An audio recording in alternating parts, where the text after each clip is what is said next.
অনেকে বলে ফজরের নামাজ পড়ে গিয়ে হোটেল লাইনে দাঁড়াতে হবে।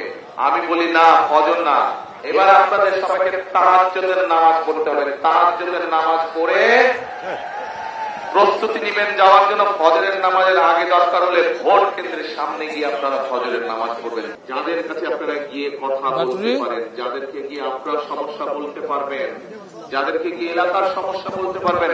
রাস্তা নষ্ট হলে আপনার এলাকার, আপনার ইউনিয়নের, আপনার গ্রামের রাস্তা নষ্ট হলে আপনার এলাকার জন্য কাজ করবে, রাস্তা ঠিক করার জন্য। স্কুল নষ্ট থাকলে স্কুল ঠিক করার জন্য কাজ করবে। মাস্টার সাহেব না থাকলে অন্য জায়গা থেকে মাস্টার সাহেব আনার ব্যবস্থা করবে।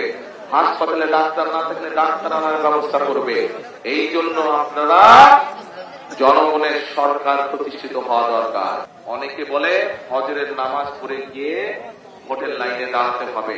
আমি বলি না, ফজর না, এবার আপনাদের সবাইকে তাহাজ্জুদের নামাজ পড়তে হবে। তাহাজ্জুদের নামাজ পড়ে প্রস্তুতি নেবেন যাওয়ার জন্য। ফজরের নামাজের আগে দরকার হলে ভোট কেন্দ্রের সামনে গিয়ে আপনারা ফজরের নামাজ পড়বেন, জামাত করে ফজরের নামাজ পড়বেন। একটু আগে আমরা জামাত করলাম না এখানে,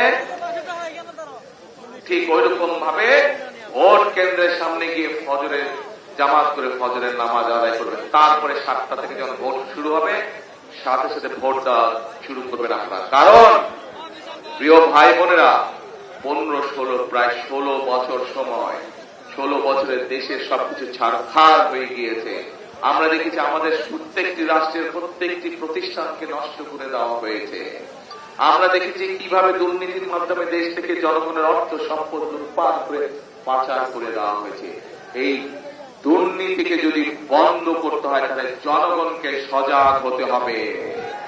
এই দুর্নীতিকে যদি কন্ট্রোল করতে হয়, এই দুর্নীতিকে যদি দমন করতে হয়, এই দুর্নীতি থেকে যদি, এই দুর্নীতির করাল গ্রাস থেকে যদি দেশকে রক্ষা করতে হয়, তাহলে জনগণকে এগিয়ে আসতে হবে। ঠিক? দেশটা কার? কারো ব্যক্তি সম্পত্তি না, কার এই দেশ? জনগণের দেশ। অর্থাৎ আপনারা যারা সামনে যে হাজার হাজার মানুষ চারিদিকে, আপনারা হচ্ছেন এই দেশের মালিক।